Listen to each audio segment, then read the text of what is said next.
Good morning and thank you for joining us for Monday's Daily Market Outlook. Joining me today is Emily from our trading room to tell us more about recent developments. Emily.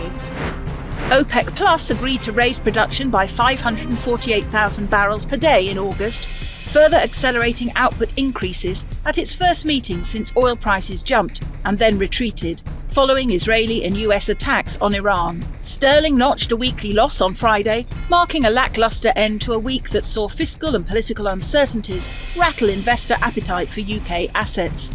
Traders expect the Bank of England to lower borrowing costs by 25 basis points next in September. Gold prices rebounded and were headed for a weekly gain, helped by a retreat in the US dollar and safe haven inflows, as US President Donald Trump's deadline for trade deals loomed.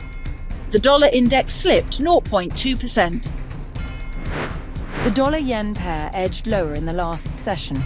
The ultimate oscillator is giving a positive signal. The Bitcoin-dollar pair saw moderate gains in the last session.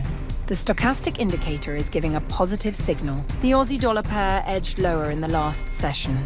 The stochastic indicator is giving a positive signal. Crude oil prices plummeted in the last session. The Williams indicator is giving a positive signal. In the days ahead, the economic calendar will include essential updates and key data releases.